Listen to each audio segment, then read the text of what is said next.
generous to others, helping them, and talking and taking the moment to not just focus on you, but put the attention on someone else.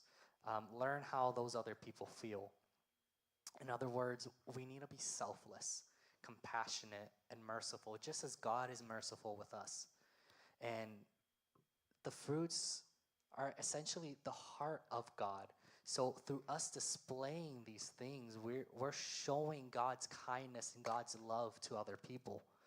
Um, and I say this as everything because everything that we do, we are supposed to be the light in the midst of the world, as it says in Matthew's chapter 5. We need to be a light for other people, something that when you walk through your daily lives, people recognize you. Like if you're going into your work, whether you work in an office or going into school, walking into a class, whatever your situation, wherever you walk in your daily lives, we have to think of how we're doing that, how we are carrying kindness in everything that we do. Because I want you to just imagine, just to say me going to work. I work in an office.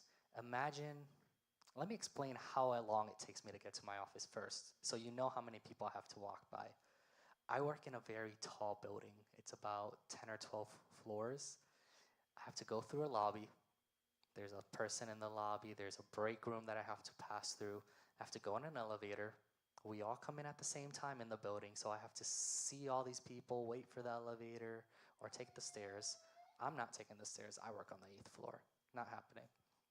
But after I get to the 8th floor through the elevator, I have to walk through a different office of 20 people to then get to the very corner, passing everyone of my department, another 20, to get to my little corner.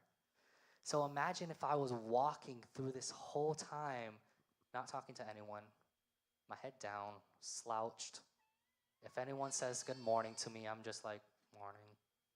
Imagine how that would feel to others. Imagine how they would see me in those situations.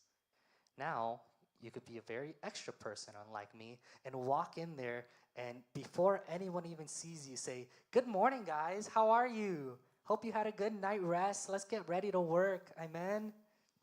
You could be an impact to someone that perhaps they had a terrible, rough night. Perhaps they're going through something at home and they don't know how to see something at the end of that tunnel.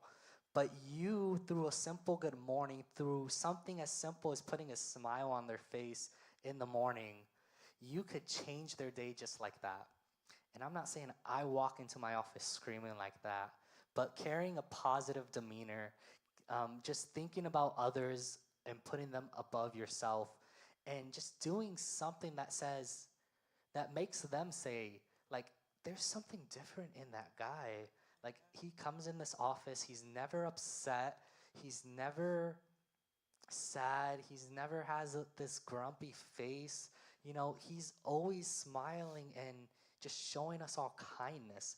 And that is what the fruit of the Spirit is. It's just carrying it through everything that you do, the small things in our lives, and letting that be our testimony, not having to share some elaborate story of how God healed you or something. Those are great, and they're things that uplift people as well. But how many more people can we reach than having to sit down with someone and tell that whole story by just walking past someone they can recognize? Just as Pastor Liz was saying, she had to do nothing in that dentist's office. She sat down, and the great thing about the fruits of the Spirit is when you